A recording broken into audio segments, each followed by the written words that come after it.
What do you think, looking back on that season, so last season, was one of the biggest misconceptions of the Indiana Fever? Chaos, rumors, and redemption. When Aliyah Boston finally spoke, the entire WNBA stopped to listen. For months, fans, analysts, and even former legends like Sheryl Swoopes speculated endlessly about what was really happening inside the Indiana Fever locker room. The chatter was deafening. People swore there was beef between Aliyah Boston and Caitlin Clark, claiming the two stars couldn't coexist, pointing to every sidelong glance, every missed high five, every tense huddle as proof of a fractured relationship. Social media turned into a war zone, with body language experts dissecting game clips like crime scene footage. But the truth, it was nothing like the narrative being spun online. And now, in a groundbreaking interview on Sue Bird's Bird's Eye View podcast, Aliyah ripped the lid off the entire situation, revealing a story far more compelling, hilarious, and powerful than anyone imagined. From the very first time she faced Caitlin in college to becoming teammates under a blinding spotlight, to surviving the chaos of injuries, losses, and overwhelming expectations, Aliyah told it all with a raw honesty that demanded respect. She wasn't just clearing the air, she was planting a flag and letting the entire league know exactly where she and Caitlin stand. And in doing so, she didn't just shut down the drama. She set fire to every rumor that ever threatened to tear this team apart. When Caitlin Clark first arrived in Indiana, Aliyah Boston was both curious and cautious. This wasn't just any rookie joining the team. This was Caitlin Clark, the phenom, who had dropped 40 points on Boston's South Carolina squad during one of the most legendary Final Four matchups in recent memory. That game wasn't just a loss. It was a battle scar, a defining moment that stuck with Aliyah long after the buzzer sounded. Most players might have let that awkward tension linger, but Aliyah faced it head-on. In the interview, she laughed as she recalled confronting Caitlin in those early days. "Kayla, just want to say, I'm really upset that you did what you did in that Final Four game," she admitted. "You didn't have to go for 40 on our dome like that. Girl, we could have just had fun." It was a moment of honesty that could have gone sideways, but instead, it sparked something unexpected: mutual respect. Caitlin laughed, Aliyah laughed, and just like that, they moved forward. What could have been a wedge became a bridge. "We just went from competing against each other to now being on the same team," Aliyah explained. "I wasn't mad for real, but I had to say it. Then it was like, cool, now let's go whoop some butt." This raw, humorous exchange set the tone for their relationship. Rather than tension, what emerged was a bond built on trust, honesty, and a shared hunger to win. As the season began, that bond faced its first true test. The Caitlin Clark effect was unlike anything the WNBA had ever seen. Overnight, Indiana went from a rebuilding team to the most scrutinized squad in the league. Every move was magnified. Every pass, every missed shot, every timeout became a headline. For Aliyah, it was overwhelming. She's always been her own harshest critic, already carrying the weight of being a franchise cornerstone. Now, with Caitlin's arrival, millions of new eyes were watching, judging, speculating. The internet became unbearable. Strangers who knew nothing about her were suddenly experts on her game and her relationships. She described logging on and seeing comments like, "Dang, you're the worst post player I've ever seen," and realizing she couldn't live like that. So she logged off, not because of Caitlin, but to protect her own peace. "Everyone loves Caitlin," she said. "They love watching Caitlin, and that's great for the league. They might come in for Caitlin, but they leave saying, 'Dang, this girl's a hooper too.'" But outside noise kept growing. Whispers of locker room drama became shouts. Fans swore they could see animosity between Aliyah and Caitlin, mistaking game faces for personal beef. The truth: Aliyah was probably just waking up from a nap.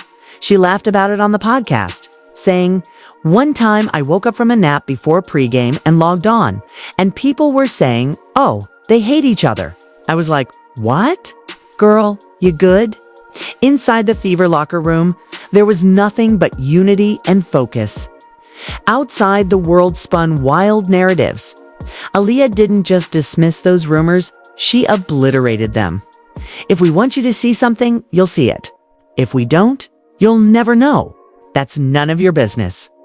We have one priority, and that's winning. And when they did. While the media obsessed over drama, the Fever quietly built one of the most dangerous duos in basketball. Aaliyah and Caitlyn developed a connection that was more than chemistry, it was instinct.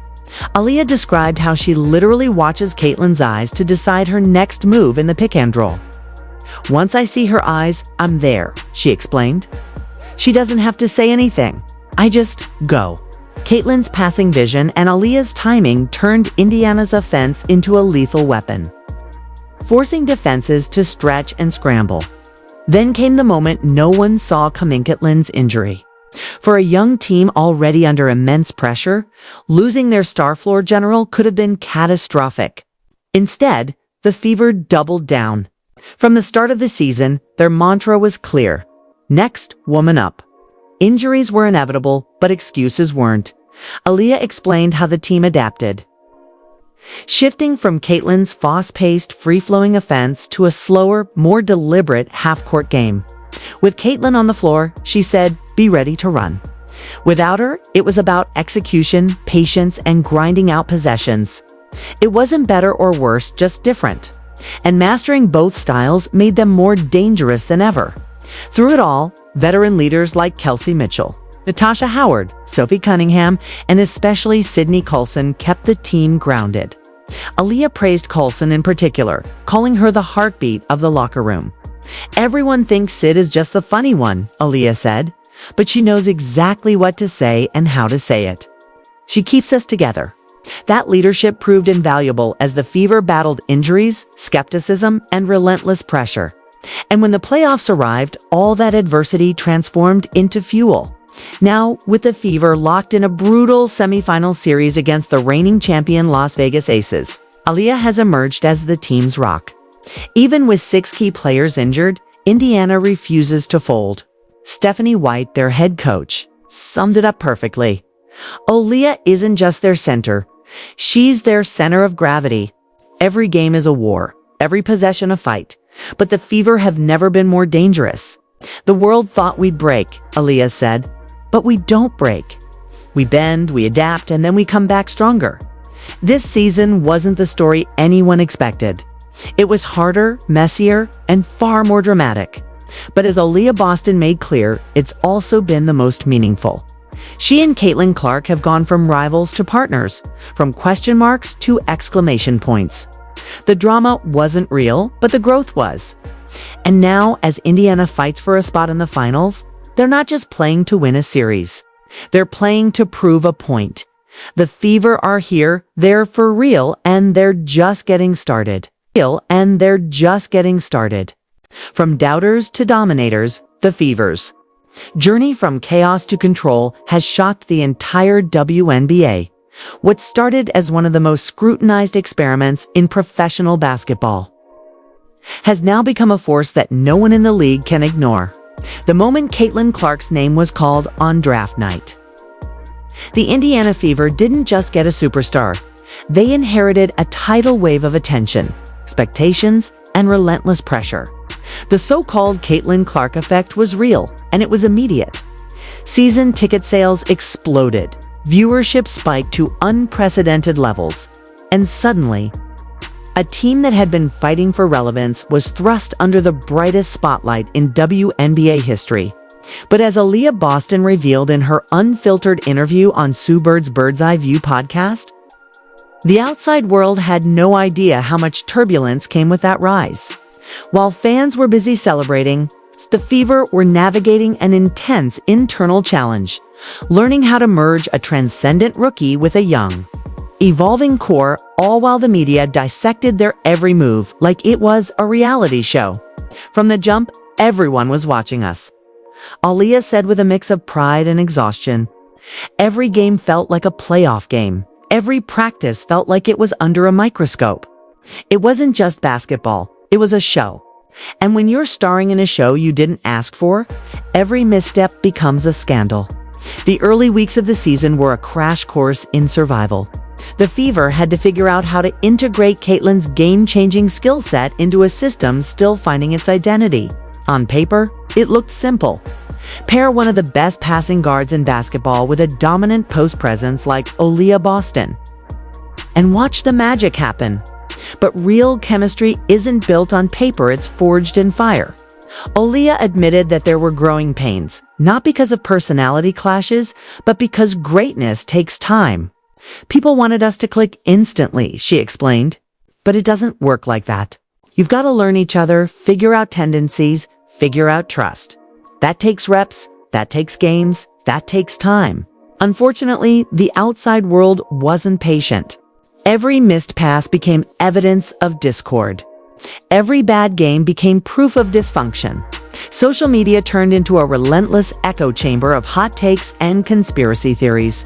For Aaliyah, who already held herself to sky-high standards, the noise became unbearable. She spoke candidly about the toll it took, describing the moment she realized she had to log off completely. "I already put so much pressure on myself," she said. So when you've got strangers telling you you're the worst post player they've ever seen, it's like, you know what? I'm out. I'm going to focus on my team, my game, and block out the rest. Blocking out the noise became a survival tactic. Because while the world was busy manufacturing drama, the Fever were building something real. Aaliyah and Caitlyn's connection began to sharpen game by game, possession by possession.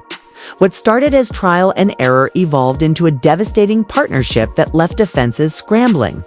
Aaliyah described how deeply intuitive their pick and roll has become, painting a picture of two players so in sync, they barely need words.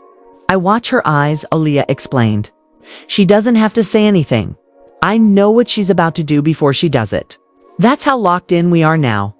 Caitlyn's passing vision, her ability to see angles no one else can, combined with Aliyah's impeccable timing and positioning, turned the Fever's offense into a nightmare for opponents. When defenses sagged off, Caitlyn burned them with her shot. When they pressed up, she threaded impossible passes to Aaliyah rolling to the rim. It wasn't just beautiful basketball, it was a declaration of dominance. But just as the Fever were hitting their stride, disaster struck. Caitlin Clark went down with a significant injury, sending shockwaves through the team and the entire league. For Indiana, losing their floor general wasn't just about missing points and assists. It was like losing their heartbeat. The offense that had been humming at full speed suddenly felt unbalanced. The transition game slowed. The spacing changed. Every player had to adjust overnight. Aaliyah broke down the stark difference between playing with Caitlin and without her. When C's on the floor, she said, "Be ready to run. Be ready to get out because she's looking. She plays fast, she pushes the tempo, she wants to strike early. Without her, we go into more half-court sets, make the defense work through multiple actions." It's a different rhythm. That adaptability didn't happen by accident. From day one of training camp, the Fever had adopted a next woman up mentality. Injuries were inevitable, excuses weren't. Whether it was a starter or a bench player, everyone had to be ready to step in and perform. That mindset was tested like never before when Caitlin went down. Many teams would have crumbled under the weight of that loss, especially a young squad still learning how to win. Instead, Indiana rallied. Veteran leaders like Natasha Howard, Kelsey Mitchell, and Sophie Cunningham stepped up, both on and off the court. And then there was Sydney Colson, the emotional glue of the team. Aliyah's voice lit up when she talked about Colson's impact. "Everybody thinks Sid is just the funny one," she said. "And don't get me wrong, she's hilarious. But she's also the one who knows exactly what to say, exactly when to say it. She keeps us together." Whether it was cracking a perfectly timed joke to break the tension, or pulling a young player aside for a quiet pep talk, Colson's leadership was invaluable. She gave the Fever what no stat sheet could measure: resilience. Resilience became their identity. Game after game, the Fever faced opponents who saw them as vulnerable prey without Caitlin. Instead of folding, they adapted. Aliyah's role expanded beyond just anchoring the paint.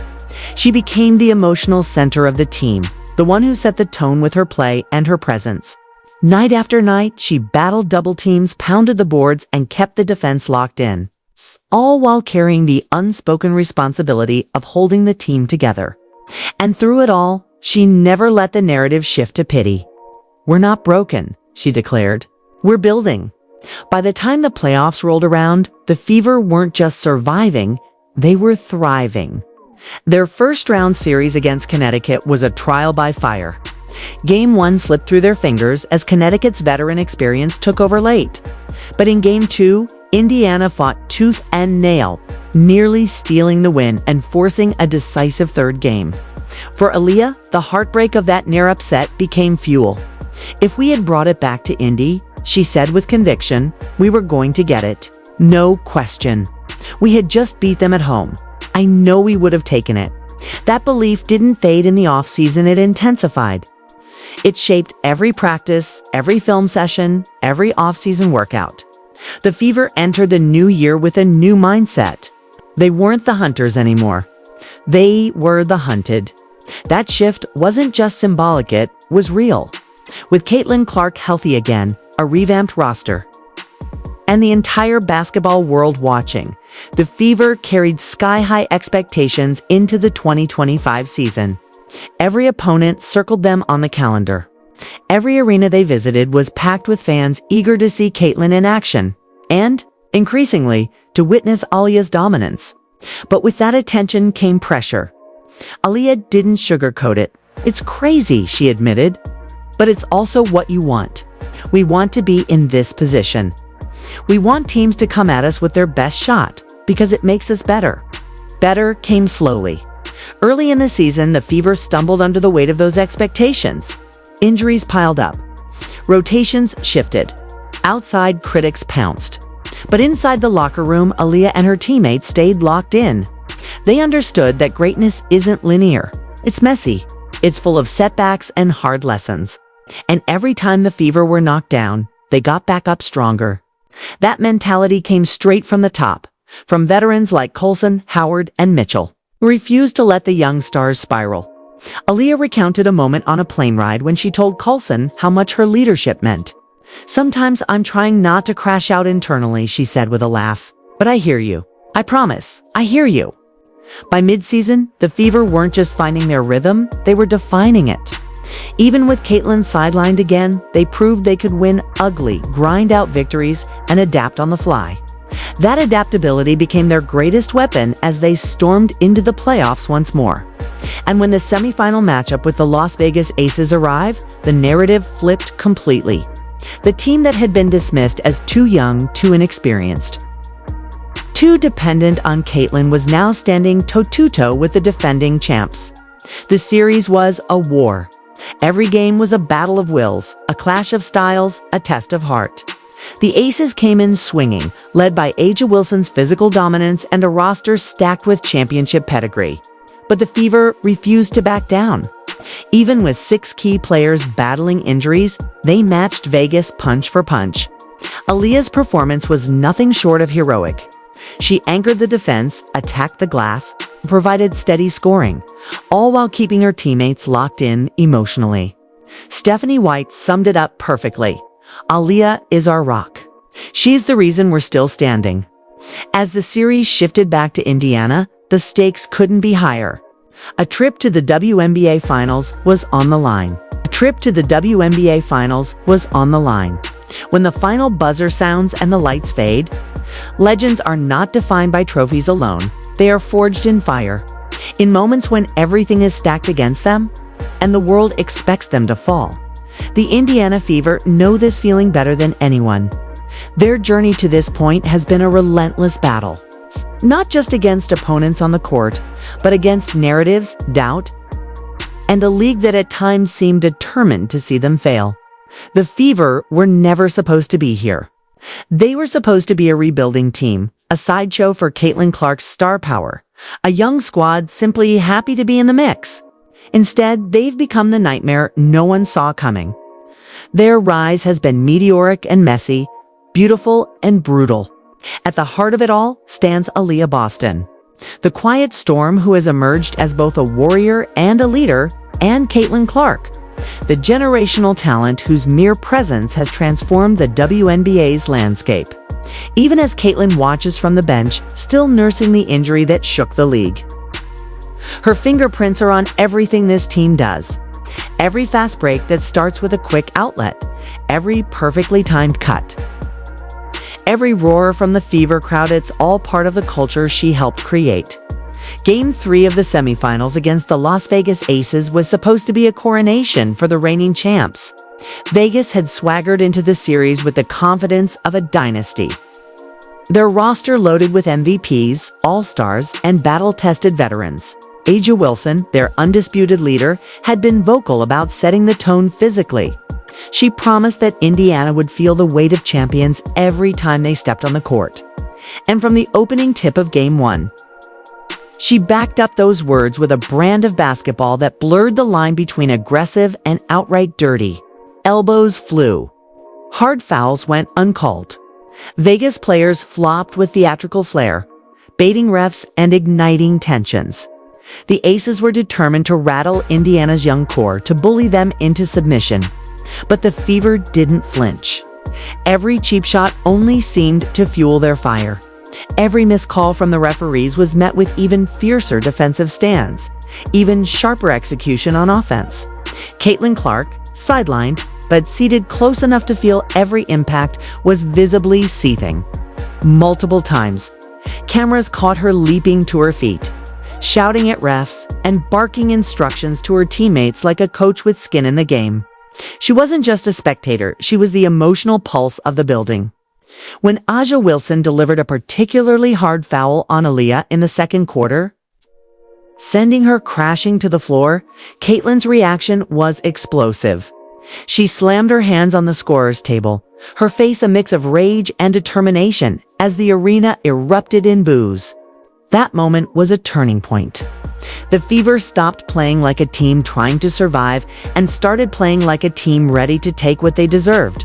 Stephanie White, their head coach, made a brilliant tactical adjustment at halftime. Knowing Vegas would continue to target Aaliyah physically, she implemented a rotation designed to keep her fresh and out of foul trouble.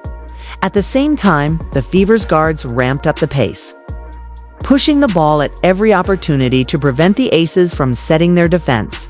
Kelsey Mitchell, often overshadowed by Caitlin's spotlight, delivered one of the best performances of her career. She attacked relentlessly, slicing through Vegas defenders and hitting clutch shots that kept Indiana within striking distance. Sydney Colson, the team's emotional compass, provided the glue, plays the deflections, the hustle rebounds, the perfectly timed jokes that kept the bench loose even as the game tightened. The fourth quarter was pure chaos. Every possession felt like it could swing the series. Aaliyah, battered and bruised, dug deep for one final push. With just under 3 minutes remaining, she executed a flawless pick-and-roll with Mitchell, catching a pinpoint pass and finishing through contact to give the Fever their first lead of the game. The crowd at Gainbridge Fieldhouse nearly blew the roof off. Caitlin, unable to contain herself, sprinted down the sideline, fist pumping like she just hit the shot herself. But Vegas wasn't done. A'ja Wilson responded with back-to-back buckets, flexing and snarling as if to remind everyone why she's the reigning MVP.